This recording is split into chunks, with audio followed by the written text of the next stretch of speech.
નમસ્કાર મારા વાલા ગુજરાતી મિત્રો, જાગો જોગી જાગો ચેનલમાં આપનું સ્વાગત છે. તો આજે આપણે વાત કરીએ કે સદગુરુનું રહસ્ય શું, સદગુરુ કોણ છે, સદગુરુ કોને કહેવાય અને સદગુરુ શું કરે છે અને ગુરુ કયા છે. તો આજે ઘણા જ પ્રકારના ગુરુઓ થઈ ગયા છે, જેવા કે કાન ગુરુ.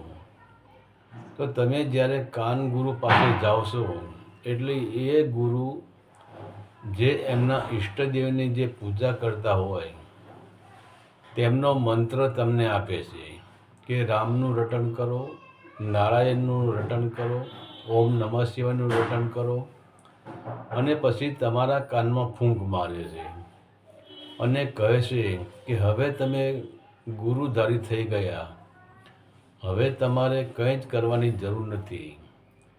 તો બહારના કાનમાં ફૂંક મારવાથી શું અંદરના કાન સક્રિય થઈ જાય છે?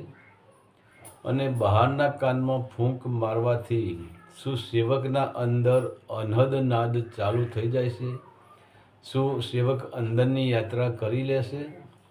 જો ફૂંક મારવાથી જ ગુરુને જાણી શકાતા હોય અને ફૂંક મારવાથી જ સત્યને જાણી શકાતું હોય અને ફૂંક મારવાથી જ મુક્તિ મળી જતી હોય તો સૌથી સાદો, સીધો અને સરળ રસ્તો આને જ કહેવાય. કેમ કે વગણ પ્રયાસે મુક્તિ મળી જાય. બીજા ગુરુ મંત્ર ગુરુ છે. તે તમને કોઈ પણ પ્રકારનો એક મંત્ર પકડાવી દેશે અને તમને નિયમમાં બાંધી દેશે, તમને બ્રહ્મચર્યથી બાંધી દેશે. તો મંત્ર એ મનનો ખેલ છે. કેમ કે શબ્દોથી જ મન બનેલું છે. તો મંત્ર પણ શબ્દ જ છે અને શબ્દ એ જ આવરણ છે. તો આવા ગુરુ પોતપોતાના જૂથને વધારવા, પોતાની સુવિધાઓને પૂરી પાડવા, પોતાની વાહ કરવા માટે ટોળે ટોળા ભેગા કરતા હોય છે. અને આજે આપણે જોઈએ છીએ કે આવા ગુરુના કેટલાય કૌભાંડ બહાર આવી રહ્યા છે. તો મંત્ર ગુરુ તમને અનહદમય યાત્રા પણ કરાવતા નથી કે શૂન્યમાં રમાડતા પણ નથી. કારણ પરમાત્માની યાત્રા શૂન્યથી જ થાય છે. કોઈ પણ શબ્દ કે મંત્ર પરમાત્મા સુધી પહોંચી શકતો નથી. અને આવા જ ગુરુઓ પોતાના શિષ્ય પાસે પોતાની પૂજા પણ કરાવતા હોય છે, પોતાની આરતી પણ ઉતારાવતા હોય છે, પોતાના પગ પણ ધોવરાવતા હોય છે. તો આ ક્રિયામાં જ અહંકાર ભરાયેલો પડ્યો હોય છે.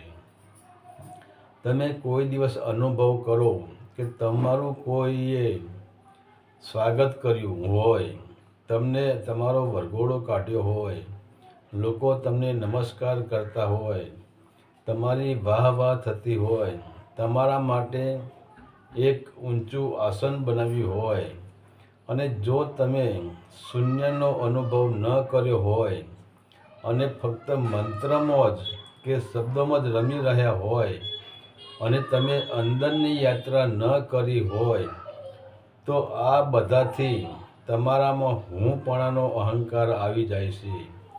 હું કંઈક છું એવો અહંકાર આવી જાય છે. તો જે મંત્ર ગુરુઓ જેમને શૂન્યને જાણી શક્યા જ નથી, અંદરની યાત્રા કરી જ નથી અને ફક્ત શબ્દોના ઉપર જ એ લોકો રમી રહ્યા છે,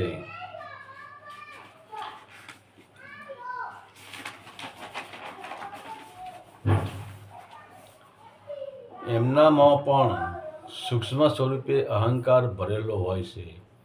અને જ્યારે તેમનું અપમાન થાય છે તો તરત જ એમનો ક્રોધનો જ્વાળામુખી ફાટી નીકળે છે. કેમ કે એમના અંદર પણ અપમાનનું વાદળ આવી જાય છે. ત્રીજા છે સદગુરુ, જેને શબ્દ ગુરુ પણ કહેવાય છે. તો આપણે દરેકને સદગુરુ કહીએ છીએ પરંતુ સદગુરુની ટકાવારી બહુ ઓછી છે.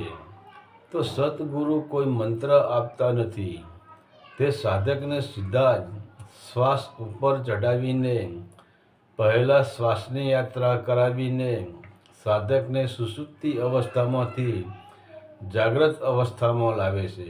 અને ત્યારબાદ એ જ સતગુરુ અનહદની યાત્રા કરાવીને મૂલાધાર ચક્રમાંથી શિષ્યની સુરતાને સહસ્ત્રાર તરફ એટલે કે સુરતા અને શબ્દ તરફની યાત્રા કરાવે છે.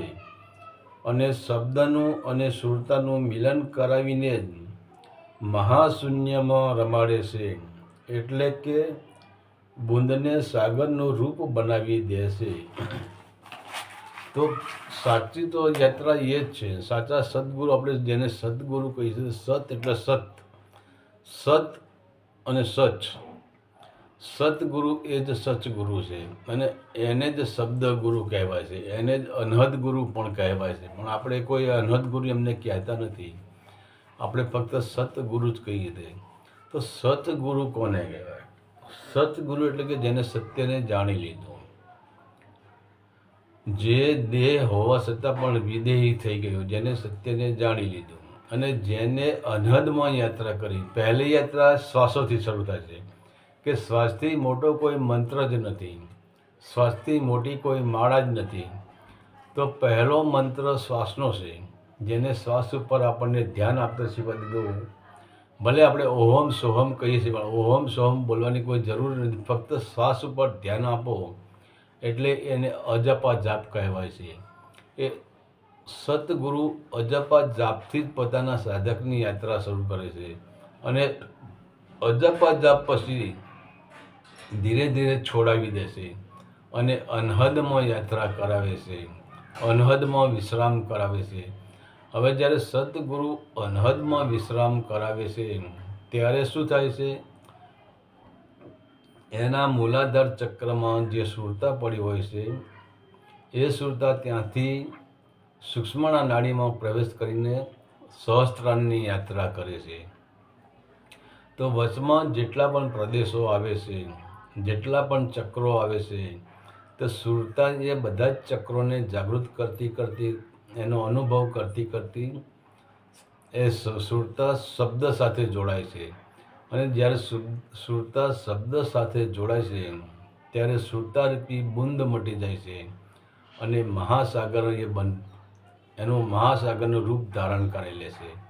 તો સદગુરુ પોતાના શિષ્યને આપણે કંઈ પોતાનું રૂપ આપી દે છે. સદગુરુ શરીરધારી નથી. સદગુરુ એ સ્વયં વિરાટ અસ્તિત્વ છે પોતે, અને પોતાના શિષ્યને પણ વિરાટ અસ્તિત્વનું રૂપ આપી દે છે. હરિ ઓમ તત્સત. આદેશના પ્રણામ.